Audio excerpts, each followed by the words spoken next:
Charbon, pétrole et gaz naturel sont des ressources d'énergie fossiles très utilisées aujourd'hui, mais en voie d'épuisement en raison des besoins croissants de l'humanité. Elles ne sont pas renouvelables à l'échelle du temps humaine. Les énergies fossiles sont dans le monde des sources d'énergie pour le pétrole à 33%, le charbon à 27%, le gaz naturel à 21%. Le temps estimé des réserves mondiales des ressources fossiles, au rythme de la consommation actuelle, est de 40 ans environ pour le pétrole, et entre 40 et 100 ans pour le gaz, et un peu moins de 200 ans pour le charbon.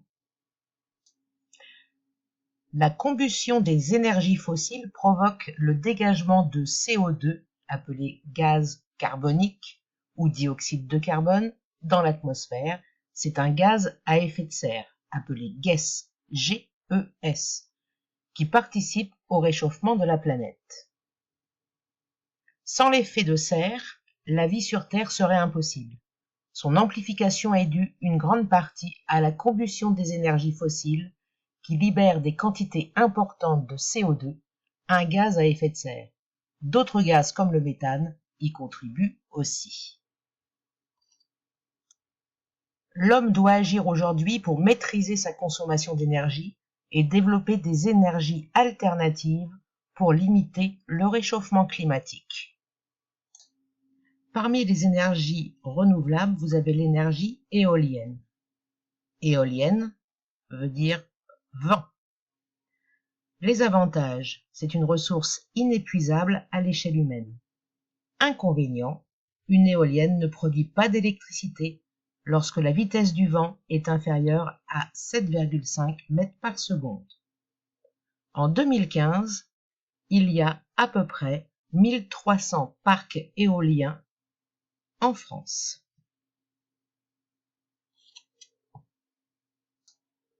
Parmi les énergies renouvelables, on a l'énergie géothermique. La chaleur est produite par l'activité interne de la Terre. C'est une ressource inépuisable à l'échelle humaine, mais une centrale géothermique ne peut être installée que dans certaines zones où la chaleur est produite en grande quantité, dans les zones volcaniques par exemple. En 2014 en France, 501 réseaux, dont 127 en région parisienne, ont été implantés. L'homme doit agir aujourd'hui pour maîtriser sa consommation d'énergie et développer des énergies alternatives pour limiter le réchauffement climatique. Il doit travailler sur le transport, l'industrie, le chauffage et l'habitat.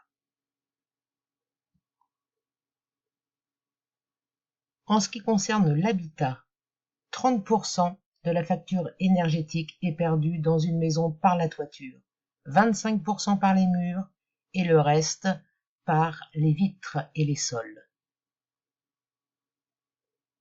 Isoler mieux, c'est dépenser moins d'énergie. Certains pays comme la France ont un nouveau regard sur l'exploitation et l'utilisation des ressources fossiles.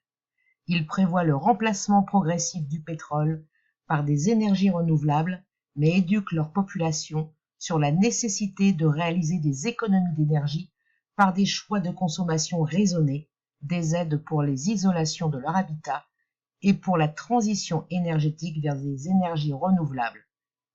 Panneaux solaires, pompes à chaleur, insert à bois. L'utilisation des énergies renouvelables a beaucoup moins d'impact sur les émissions en CO2, c'est-à-dire sur les GES, et donc à terme sur le changement climatique. Pensez aux gestes éco-citoyens simples à appliquer. Éteindre la lumière en quittant la pièce. Baisser la température de chauffage. C'est faire 7% d'économie d'énergie dans un logement. Éteindre les appareils qui sont en veille. Une télévision laissée 21 heures en veille consomme plus d'énergie que pendant les 3 heures où elle est allumée.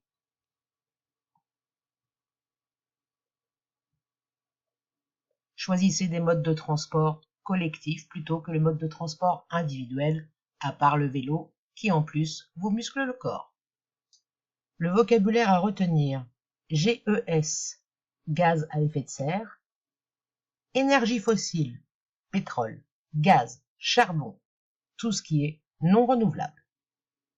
Grenelle de l'environnement. Il vise à réduire 20% de la consommation d'énergie fossile d'ici 2020.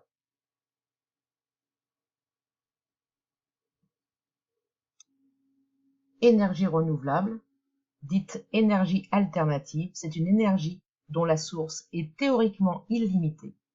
Par exemple, l'énergie solaire. En conclusion, utiliser des énergies fossiles, c'est augmenter les rejets de CO2 dans l'atmosphère, amplifier l'effet de serre, réchauffer la planète.